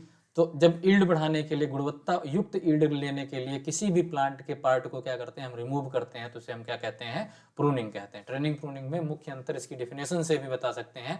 इसमें भी judicious removal of plant part है। कौन कौन से पार्ट काट सकते हैं, सूट, ब्रांच, रूट, लीव या फ्लावर कर सकते हैं, या फ्रूट्स भी हटा सकते हैं। किस लिए कर सकते हैं, फॉर टू रेगुलेट ग्रोथ, इसकी ग्रोथ को रेगुलेट करने के लिए, फ्लावरिंग को इम्प्रूव करने के लिए, फ्रूटिंग को इम्प्रूव करने के लिए और हाई यील्ड लेने के लिए। और हाई यील्ड कैसी, गुणवत्ता युक्त, तो सुपीरियर हो, ठीक है। जैसे आपने पिंचिंग का नाम सुना होगा, तो पिंचिंग एक प्रकार के टाइप का क्या है, प्रूनिंग है। और जब डबल पिंचिंग कर देंगे तो ये प्रूनिंग नहीं रह जाती, इसकी गुणवत्ता क्या होगी, कम होगी। यानी कि पिंच और पिंच हाफ तक अच्छी रहती है, डबल के आगे जाएंगे तो और कम हो जाएगी। और ट्रेनिंग में स्टॉपिंग आएगी, तो हमने क्या कर दिया, स्टॉप कर दिया किसी पेड़ की हाइट, तो वो क्या हो गई, स्टॉपिंग। दोनों एक ही चीज है, दोनों में टर्मिनल बड को ही रिमूव करते हैं। केवल अंतर इतना है कि नाम क्यों बदल गया उसका, किस उद्देश्य के लिए करते हैं, उद्देश्य के आधार पर अलग अलग हो जाता है। नाम पिंचिंग ही है, ठीक है, कभी आप उसको निपिंग बोल देंगे, तो हर जगह अलग अलग उद्देश्य के हिसाब से नाम बदल जाता है। और रिमूव क्या करते हैं हम, एपिकल पोर्शन को करते हैं। तो डेसिडिवस जो फ्रूट्स होते हैं उसमें प्रूनिंग बहुत ही ज़्यादा इंपॉर्टेंट हो जाती है, क्योंकि ये प्रूनिंग जो है फ्रूट क्या क्या बनाती है, रिदम बनाती है। जैसे अगर पीच में आपने कोई प्रूनिंग नहीं की तो इसका मतलब होगा कि उसमें कोई फ्रूट या फ्लावर नहीं आएंगे, ठीक है, या बहुत कम आएंगे। बेर में भी है, बेर में एनुअल प्रूनिंग की जरूरत होती है, और बेर की जो प्रूनिंग होती है वो समर में की जाती है, कॉजियस प्लांट होता है। अब समर में कब करते हैं ये बताओ, ये बहुत इंपॉर्टेंट क्वेश्चन है। जो लोग राजस्थान का एग्जाम देने जा रहे हैं सुपरवाइजर का, उसमें पूछ सकता है बेर की प्रूनिंग कब करते हैं, ठीक है। और बेर होते भी राजस्थान में खूब है। तो ग्रेप्स में भी प्रूनिंग आपको करना पड़ता है। एनुअल प्रूनिंग नॉर्थ इंडिया में देखोगे, 2 प्रूनिंग आपको महाराष्ट्र में देखने को मिलेगा, 3 प्रूनिंग जो है तमिलनाडु में देखने को मिलेगा। बेर भाई साहब जो है, आंवला भाई साहब, ये नॉर्थ इंडिया में क्या है, डेसिडिवस नेचर के हैं, काउडिसियस नेचर के हैं। और जैसे ही साउथ में जाओगे वहां पे एवरग्रीन हो जाते हैं। तो प्लांट भी अपना रंग जो है जगह देख के क्या कर लेते हैं, बदल लेते हैं। और एवरग्रीन जो प्लांट होते हैं उनमें बहुत ही कम प्रूनिंग की आवश्यकता होती है, यानी प्रूनिंग उनमें ज़्यादा बेनिफिशियल नहीं होती है, ठीक है। तो आपको ये देखना है कि ट्री बहुत ही बड़े ना होने पाए, अच्छे से लाइट इंटरसेप्शन बना रहे, जिससे उनकी ईल्ड जो है वो अच्छी रहे। तो हमेशा जब भी प्रूनिंग का सेफेस्ट टाइम क्या है, जब हार्वेस्टिंग हो जाए फ्रूट की, तब प्रूनिंग करना बेनिफिशियल रहता है, ठीक है।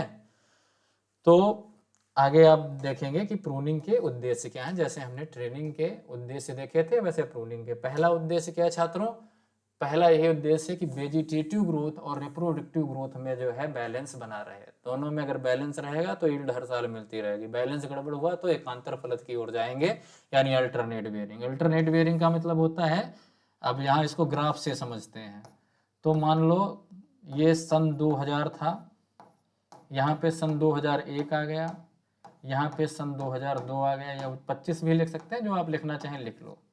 तो इस केस में क्या होता है, 1 साल पौधा तो खूब फ्रूटिंग करता है। मान लो मैंगो का है, ये हो गया 4 टन, ये हो गया 8 टन और ये हो गया 12 टन पर हेक्टेयर। तो ये उपज है टन्स पर हेक्टेयर में। तो मान लो पहले साल जो है प्लांट ने क्या किया, बहुत ही ज़्यादा फ्रूटिंग कर दी, 12 टन के भी ऊपर निकल गया।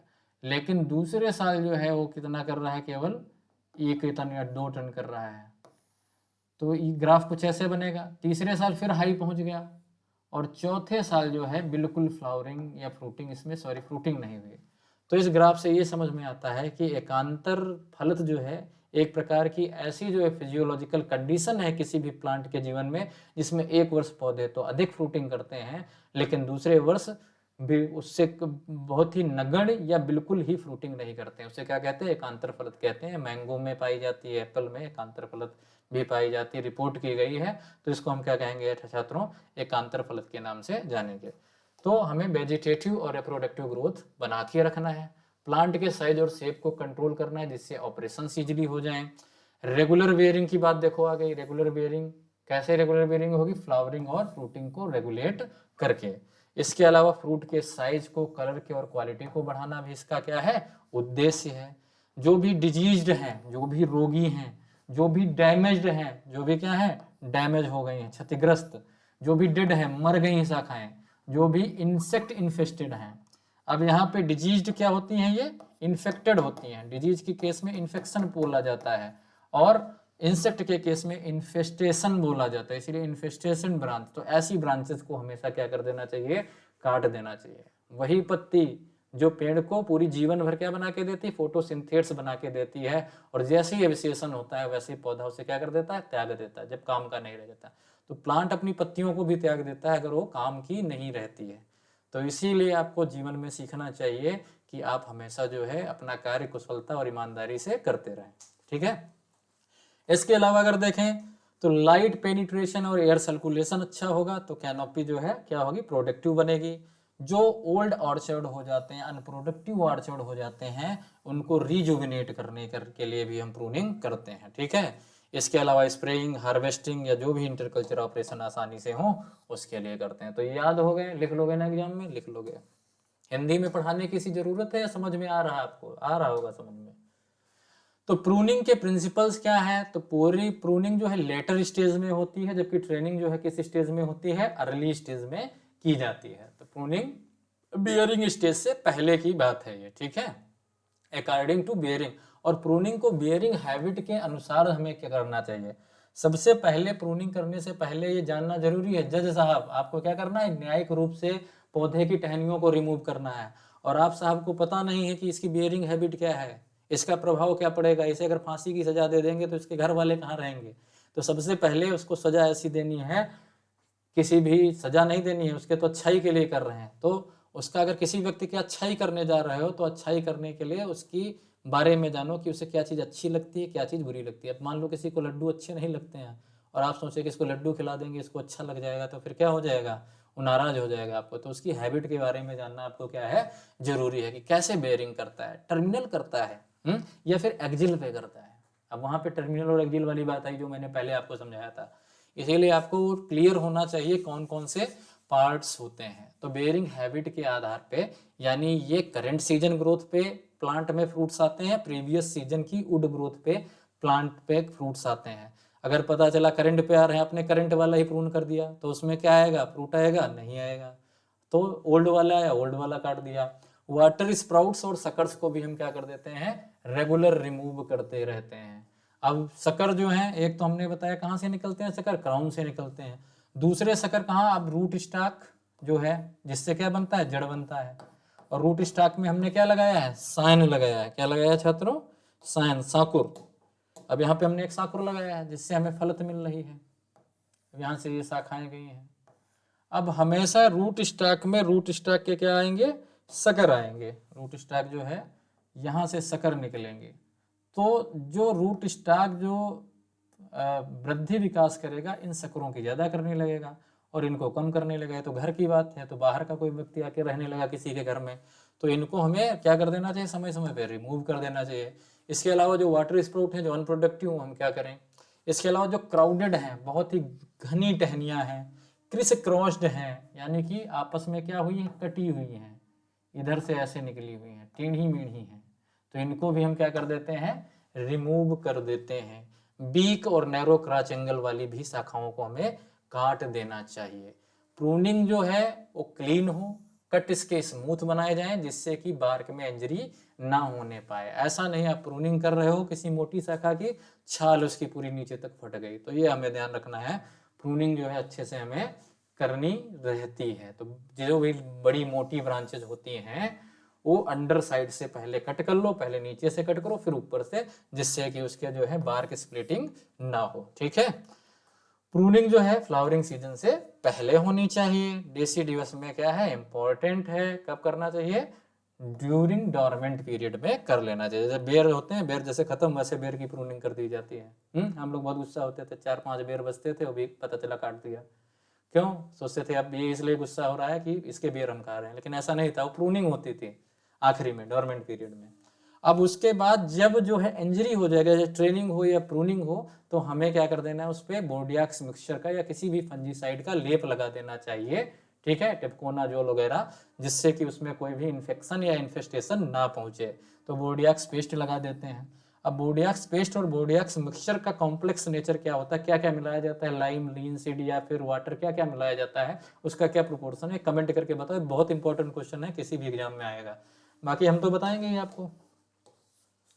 आगे चलते हैं। बेयरिंग हैबिट की अगर बात कर लें, जो हम बात कर रहे थे, बेयरिंग किसमें कैसी होती है, उस हिसाब से हमें प्रूनिंग करने की जरूरत है। तो जानते हैं टर्मिनल बेयरिंग, टर्मिनल की बात आपने समझा, और दूसरा क्या था, एक्जिलरी बेयरिंग। दो प्रकार की होती हैं। आपको जो हमने बताया था कि कोई ये शाखा है, अगर हम देखें छात्रों, ये शाखा जा रही है, तो जो यहाँ पे बेयरिंग होगी, जो कहाँ पे बेयरिंग, दूसरे कलर से देख लें लगा के, जिससे आपको साफ साफ दिखाई जाए।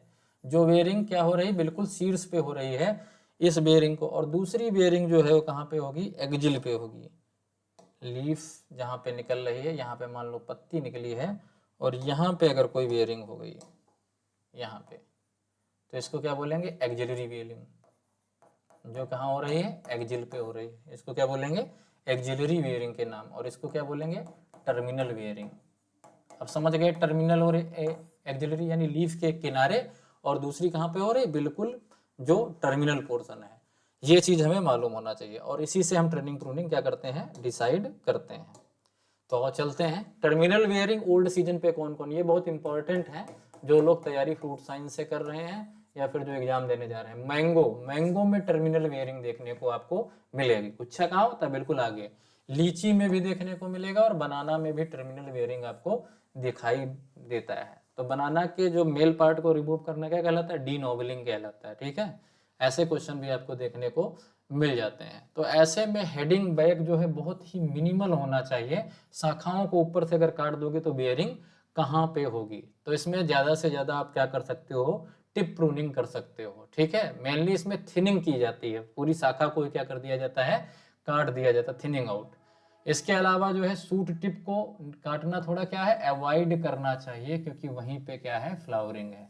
तो कहने का आशय ये है कि आपको डिसाइड करना पड़ेगा। अगर जो है पहले चीज क्या है, ओल्ड सीजन ग्रोथ पे हो रहे हैं मैंगो, लीची, बनाना, और इसके अगर टिप को, सूट टिप को आप काट दोगे तो यहाँ पे फ्रूटिंग नहीं होती है। मान लो सूट टिप पे फ्लावर बड डिफ्रेंसिएशन हो रहा है, उस समय अगर जो है लीव्स बन जाती है, तो उसको आप काट सकते हो, लेकिन किसी ओल्ड शाखा को आप नहीं काटोगे। अगर करंट सीजन की कोई टर्मिनल बेयरिंग क्रॉप है, जैसे जैक फ्रूट, जैक फ्रूट में कलीफ्लोरस जो है बेयरिंग हैबिट पाई जाती है, यानी कि इसके तने पे या ओल्ड जो है सूट्स पे आपको क्या मिलेंगे, फ्लावरिंग होते हुए मिल जाएगी। लोकाट, पिकेनेट में, तो इसमें जो है एक्सेस ब्रांचेस को हमें काट देना चाहिए। ठीक है, fruit form on newly produce terminal shoots. ठीक है, इसके अलावा अगर जो है न्यूली टर्मिनल पे हो रहे हैं, तो न्यूली आपको जो क्या करना नहीं चाहिए, रिमूव नहीं करना। अब जब एक्जिलरी बेयरिंग है, तो एक्जिलरी बेयरिंग में आप क्या कर सकते हो, हाई बी प्रूनिंग या प्रूनिंग कर सकते हो। करंट सीजन में जैसे गुआवा, ऑरेंज, पपाया, तो गुआवा में लेस प्रूनिंग होगी, लेकिन प्रूनिंग आप इसमें कर सकते हो। और एक्जिलरी में अगर ओल्ड सीजन है तो आप और ज़्यादा प्रूनिंग कर सकते हो। Regular pruning required to promote new lateral shoots where flower develop. आप इनकी रेगुलर प्रूनिंग करें गुआवा, ऑरेंज और पपाया की, जिससे कि नए शूट्स डेवलप होंगे। कैसे नए शूट डेवलप होंगे आगे हम पढ़ेंगे, और उसमें फल लगेंगे। अगला जो है एक्जिलरी वेयरिंग, जो है ओल्ड सीजन स्पर पे एप्पल, पीच, प्लम, पियर है, ठीक है। तो इसमें आपको जो स्पर है, जो ठूंठ नुमा, जो छोटा सा जो क्या निकलता था, जैसे ठूंठ जैसा, ऐसे छोटे छोटे छूट होते हैं, यानी कि इसमें जो इंटरनोडल स्पेस या क्या है कम है, उसको रोकना है, उसको नहीं काटना है। उसको काट दिए तो आपकी पूरी ईल्ड रुक जाएगी। इसके अलावा जो है कंट्रोल्ड प्रूनिंग इसमें करनी होगी। पीच जो है उसको हाईवी प्रूनिंग की जरूरत होती है नए फ्रूटिंग सूट्स के लिए, ठीक है। मैक्सिमम बियरिंग हैबिट की अगर मिक्स्ड बेयरिंग, सॉरी मैक्सिमम है मिक्स्ड बियरिंग हैबिट, यानी जिसमें जो है एक्जिलरी भी है टर्मिनल भी है, तो उसमें आपको बैलेंस प्रूनिंग अप्रोच अपनाना चाहिए कि कितना टिप कटिंग करेंगे, कितना आप नहीं करेंगे, ठीक है। तो सिंपली अगर देखा जाए तो बेयरिंग हैबिट के अनुसार से जो टर्मिनल बेयरिंग है, तो उसमें टर्मिनल पोर्शन काटने से हमें बचना चाहिए। खासकर आप देख लें ओल्ड सीजन में हो रहा है या करंट सीजन में हो रहा है, ठीक है। दूसरे जो एक्सिलरी बेयरिंग हैबिट है उनमें हम प्रूनिंग कर सकते हैं, जिसमें पीच जो है हैवी प्रूनिंग उसको आवश्यकता होती है। मिक्स्ड बेयरिंग में जो है जुडिशियस प्रूनिंग करने की हमें क्या होगी, आवश्यकता होगी। तो ये बस आपको बेयरिंग हैबिट के अनुसार जो है प्रूनिंग करते हैं। हालांकि अभी नई नई टेक्नोलॉजीज आती हैं, 50% प्रूनिंग, प्रूनिंग जिसको प्रूनिंग ये हाफ बोलते हैं, या 25% प्रूनिंग, ये सारी जो है विधियां अपनाई जा रही हैं। तो सबसे पहली चीज क्या आती है इसमें, हेडिंग बैक। हेडिंग बैक का मतलब होता है कि टर्मिनल पोर्शन को, किसी भी ब्रांच का जो टर्मिनल पोर्शन था, आगे वाला पोर्शन, इसको काट देना। अब ये तो सेंट्रल लीडर था, मान लो यहाँ पे छात्रों क्या निकला हुआ है, एक सेंट्रल लीडर निकला हुआ है। अब सेंट्रल लीडर में भी टर्मिनल होगा, और जो ब्रांच इसका फोल्ड निकली उसमें भी टर्मिनल पोर्शन होगा। तो इस पोर्शन को हमें क्या कर देना है, काट देना है। इस पोर्शन को हमें क्या कर देना है, कट कर देना है, टर्मिनल पोर्शन को। अब कहाँ से कट करना है ये प्रश्न उठता है, ठीक है। तो हेडिंग बैक जो है अगर आप करोगे तो इससे क्या होगा, एपिकल डोमिनेंस, जो ये शाखा आगे की ओर भागी जा रही थी, जो एपिकल डोमिनेंस था, वो क्या हो जाएगा, ब्रेक हो जाएगा। एपिकल डोमिनेंस किसके कारण होता है, ऑक्जिन के कारण होता है। तो एपिकल डोमिनेंस ब्रेक होगा तो क्या निकलेंगे, लेटरल सूट्स निकलेंगे, ठीक है। लेटरल सूट्स में देखने को आपको मिल जाएगी, ठीक है। इससे एक तो सूट की जो लेंथ, जो सूट भागा जा रहा है वो लेंथ क्या हो गई, कम हो गई, सूट्स बहुत बड़े बड़े नहीं हुए। इसके अलावा अगर देखें तो इसमें क्या होती है, जो ग्रोथ हैबिट है वो फैलाव हो जाएगा, सेपरेटिंग टाइप की ग्रोथ हैबिट इसमें पाई जाएगी, प्लांट बुशी और कॉम्पैक्ट बन जाएगा। पहला जो कट है वो कहाँ पे हमें बनाना चाहिए, जो बड आप चाह रहे हो। अगर चाह रहे हो कि ये बड हमें ग्रो करना है, मान लो यहाँ पे शाखा गई है और यहाँ पे नोड और इंटर नोड है, तो आपको अब डिसाइड करना है कि कौन सा बड जो है हम जहाँ से ईल्ड लेनी है हमें, मान लो इस बड से ईल्ड लेनी, तो जस्ट इसके ऊपर से हम क्या कर देंगे, हेडिंग बैक ले लेंगे, जिससे कि जो है लेटरल ब्रांचेस क्या हो जाएंगी, डेवलप हो जाएंगी, ठीक है। तो इसमें पूरी शाखा को ना काट कर केवल उसके टिप को क्या किया जाता है, काटा जाता है, ठीक है। ऑब्जेक्टिव क्या है, ट्री की हाइट इससे कंट्रोल करना है, ठीक है, सेपरेट को कंट्रोल करना है, नए लेटरल बड्स अधिक से अधिक हों, कैनोपी कॉम्पैक्ट बने।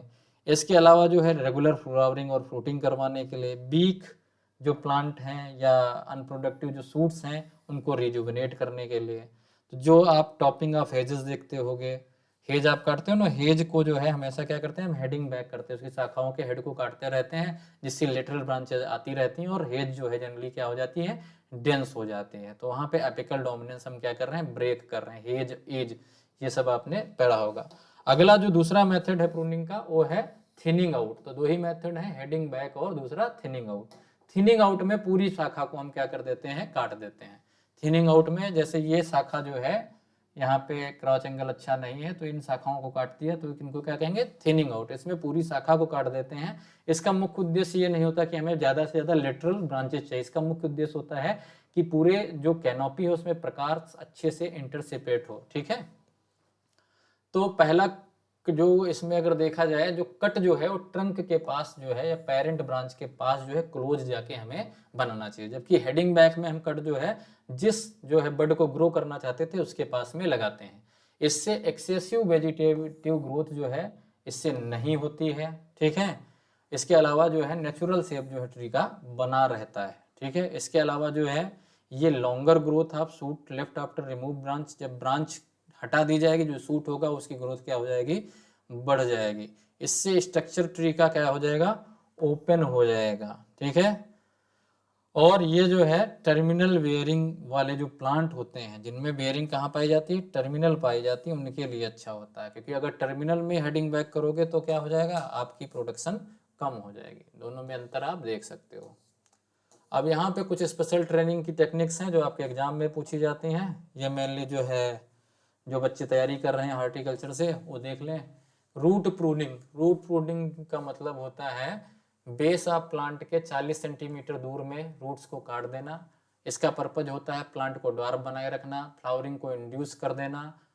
इसके अलावा जो है फ्लावर का रेगुलेशन करना भी होता है। ये मैंडरिन में आपको देखने को मिल जाएगी। गुआवा में भी रूट प्रूनिंग की जाती है। रिंगिंग या ग्रिडलिंग, तो रिंगिंग और ग्रिडलिंग में क्या करते हैं, कोई भी शाखा है तो इस शाखा में दो वेसल्स हैं, ऊपर वाले भाग को फ्लोएम कहेंगे और अंदर वाले भाग को क्या कहेंगे, जाइलम कहेंगे। तो ये जो फ्लोएम भाग मान लो इसके ऊपर है, तो यहीं से फोटोसिंथेसिस क्या करता है, मूवमेंट करता है, और अंदर वाला जाइलम भाग है। तो इसमें क्या करते हैं हम, जो फ्लोएम है, फ्लोएम बार्क को हम क्या कर देते हैं, रिमूव कर देते हैं। मान लो ये इतना पार्ट काट दिया इधर से इधर से, तो इसको क्या कहेंगे, रिंगिंग। अब यहाँ पे जो मूवमेंट हो रहा था वो यहीं पे रुक गया और ऑक्सिजन टिप पे पाया जाता है, तो यहाँ पे रूटिंग हो गई। या फिर इस शाखा में आपको ज़्यादा फर्क देखने को मिलती है क्योंकि एनर्जी जो है पूरे प्लांट तक डिस्ट्रीब्यूट नहीं हो पाती है। दिक्कत यहाँ पे ये आती है कि कभी कभी जो तेज हवाएं चल गई, आपकी ब्रांच की शाखा जो है वो क्या हो गई, टूट के गिर गई। तो रिंगिंग का मतलब कंप्लीट रिंग या बार को पूरी तरीके से ट्रंक से हटा देना रिंगिंग कहलाता है। इससे बड फॉर्मेशन इंक्रीज हो जाएंगे और फ्लावरिंग इंड्यूस हो जाएगी। मैंगो ग्रेप में ऐसा देखा गया। डी हॉर्निंग जो है ये क्या है, removal of over crowded and intermingling branches. जो ब्रांचेस आपस में एक दूसरे को क्रॉस कर रही हैं, इंटरमिंगल्ड हो रही हैं, ओवर क्राउडेड हो रही हैं, मान लो पास पास हो रही हैं, उन ब्रांचेस को काट देते हैं जिससे रिजुविनेशन आ जाता है। मैंगो में विदर्भ रीजन में ऐसा किया जाता है। नॉचिंग, नॉचिंग भी एक प्रकार का रिंगिंग का टाइप है। रिंग में पूरी रिंग हम क्या करते थे, बार की उतार देते थे, लेकिन यहाँ नॉचिंग में हम क्या करते हैं, केवल छोटे से पार्क को बी शेप में, मान लो ये कोई शाखा है और यहाँ पे जो है एक क्या है, बड है, तो बड के कभी ऊपर जो है क्या कर देते हैं, नॉच कर देते हैं, कभी नीचे करते हैं। तो नॉचिंग और निकिंग में यही अंतर होता है। तो नॉचिंग में जो है एबव डोरमेंट लेटरल बड्स, जो लेटरल बड जो डोरमेंट है, मान लो ये डोरमेंट बड है, इसके ऊपर अगर ये इतनी ही केवल पार्शियल यानी कि आधी जो है खाल को हमने क्या किया, हटा दिया, तो इसको कहेंगे हम नॉचिंग। और अगर इस बड के नीचे किया, मान लो यहाँ पे करते हैं, तो इसको क्या कहेंगे, हम निकिंग कहेंगे, ठीक है। पूना फिग में जो है नॉचिंग देखने को मिलती है, कई बार एग्जाम में पूछा गया है। और निकिंग जो है आप एप्पल और पूना फिग में भी करते हैं। स्मजिंग, स्मजिंग जो है अभी डीडीएसओ में पूछा गया था, ये मैंगो में किया जाता है, फिलीपाइंस में। किसी पे, क्योंकि स्मजिंग धुआं सुलगा दिया जाता है, उसमें इथाइलिन पाया जाता है, ग्रोथ इनहिबिटर है, जिससे फ्लावर जो है मैंगो क्या कर देता है, फ्लावरिंग दे देता है। बेंडिंग मानी शाखा को झुका झुका देना, आपको रोज में बताया गया था। ब्रांच को क्या कर देते हैं, नीचे की ओर झुका देते हैं। पपीते में भी आजकल कर रहे हैं कुछ लोग बेंडिंग, गोवा में, इलाहाबाद रीजन में, डेक्कन रीजन में आपको देखा गया है। तो लेटरल ब्रांचिंग इससे क्या हो जाती है, इंक्रीज हो जाती है, फ्रूट प्रोडक्शन बढ़ जाता है। स्कर्टिंग, स्कर्टिंग जो है, जो ब्रांचेज हैंगिंग है, बहुत ही नीचे हैं, मान लो ये ट्री गया और इसकी ब्रांच नीचे लटक रही है, अब यहाँ कोई जा नहीं सकता, तो इन ब्रांचेस को काट देना, स्कर्ट की तरह बन जाएगा, तो इसको क्या बोलेंगे, स्कर्टिंग बोलेंगे। ये मैंगो में किया जाता है सैनिटेशन के लिए। टिप प्रूनिंग, टिप प्रूनिंग का मतलब टिप को काटना, ये एक प्रकार का क्या हो गया, हेडिंग बैक हो गया, ठीक है। ये फ्लावरिंग के लिए मैंगो में आपको देखने को कभी कभी मिलता है, और आजकल जो इंडो इजराइल टेक्निक है उसमें ये फॉलो किया जा रहा है।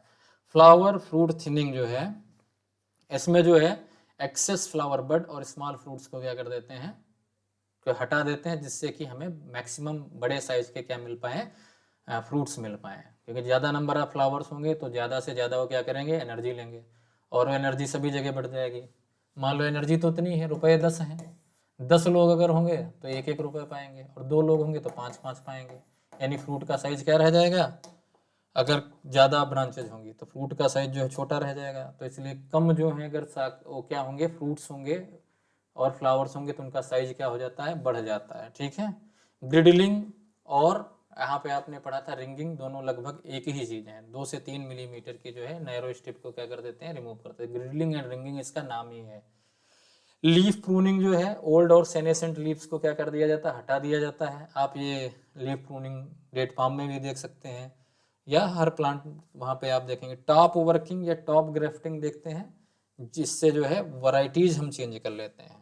तो कोई प्लांट है, उसकी हमने टॉप वर्किंग कर दी, नीचे से लेटरल ब्रांचेस गई, और लेटरल ब्रांचेस में हमने क्या कर दिया, नए नए जो हैं किस्में लगा दी। यहाँ पे आम्रपाली लगा दिया, पूसा श्रेष्ठ लगा दिया, पूसा पीताम्बर लगा दिया यहाँ पे, और यहाँ पे जो है अंबिका लगा दिया। अब ऑर्चर्ड या ने ट्री बना लिया, या नई नई वैरायटी कर ली।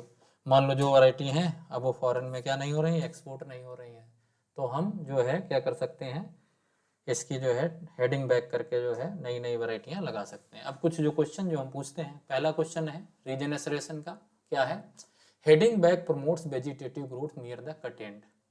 हेडिंग बैक से कटे स्थान के पास नई वृद्धि होती है, क्या यह सही है? हाँ बिल्कुल सही। अभी पढ़ा था कि जो यहाँ पे हम काटेंगे उसके नीचे बहुत ही डेंस जो है क्या होगी, ग्रोथ होगी, जबकि थिनिंग आउट में ऐसा नहीं होता है। तो ये क्या है, एसरेशन तो सही है। Reason, removal of terminal bud reduces apical dominance. Terminal bud को अगर हम रिमूव कर देंगे तो एपिकल डोमिनेंस क्या हो जाएगा, ब्रेक हो जाएगा। इसके कारण जो है क्या होगी, वेजिटेटिव ग्रोथ प्रमोट होगी। तो रीजन और एसरेशन दोनों सही है, ठीक है। यानी जो एसरेशन था उसका यही रीजन है कि नई वृद्धि बहुत ज्यादा क्यों होती है, क्योंकि टर्मिनल बड क्या होता है, एपिकल डोमिनेंस को रिड्यूस कर देता है। तो both A and R correct है, और आर जो है करेक्ट एक्सप्लेनेशन है। अब यहाँ पे कुछ और दिया होता, यहाँ पे मान लो दिया होता है रीजन में रिमूवल ऑफ टर्मिनल वर्ड्स, ठीक है, reduces apical dominance due to cytokinin. अब यहाँ साइटोकाइनिन दे दिया, ठीक है, due to lower the level of cytokinin, lower the level of cytokinin. अब इस केस में ये क्या हो जाता, एसरेशन सही हो जाता, लेकिन रीजन क्या हो जाता, गलत हो जाता। तो ये आपको ध्यान से पढ़ना है छात्रों। आगे चलते हैं, बड़ा सा क्लास हो गया है इसलिए जल्दी खत्म भी करना है। Thinning out improves light penetration inside the canopy. Thinning out से कैनोपी के अंदर प्रकाश का प्रवेश बढ़ता है, सही बात है। रीजन इसका क्या है, thinning out stimulate excess vegetative growth near the cut ends. Thinning out से क्या एक्सेसिव वेजिटेटिव ग्रोथ हो जाती है, यानी कटे स्थान के पास अत्याधिक वनस्पति वृद्धि देखने को मिलती नहीं, वो हेडिंग बैक में दिखती थी। तो एसरेशन सही है और रीजन क्या है, गलत है। यानी बोथ, यहाँ पे A is true but R is false. Clear. अगला क्वेश्चन देखते हैं कौन सा पूछा जा सकता है। हालांकि इससे बहुत सारे क्वेश्चन पूछे जा सकते हैं, जो भी आप स्पेशल टाइप के ट्रेनिंग मेथड, प्रूनिंग मेथड, ये सिस्टम्स पाए हैं सारे इससे पूछे जा सकते हैं। अब इसमें ideal क्रॉच angle for strong branches, strong branches के लिए आइडियल क्रॉच एंगल क्या है, तो हमने कितना बताया था आपको, आप जो है 45 से 60 डिग्री। थिनिंग आउट का मतलब क्या होता है, इसके 4 ऑप्शन है। पहला है रिमूवल ऑफ टर्मिनल पोर्शन, दूसरा है complete removal of A branch from its point of origin, अगला है removal of would of leaves, और अगला है रिमूवल ऑफ रूट्स। कौन सा इसमें मोस्ट सुटेबल जो है आंसर है, ये आप कमेंट करके हमें जरूर बताएं, ठीक है। आपको ये क्लास कैसे लगी आप कमेंट करके बता सकते हैं। थोड़ी सी लंबी हो गई, आपने देखा, आपको समझ में आया हुआ है होगा, और जो चीज़ नहीं समझ में आई होगी उसके लिए हम सेपरेट वीडियो बनाएंगे। महामना आपकी मनोकामना पूरी करें। धन्यवाद।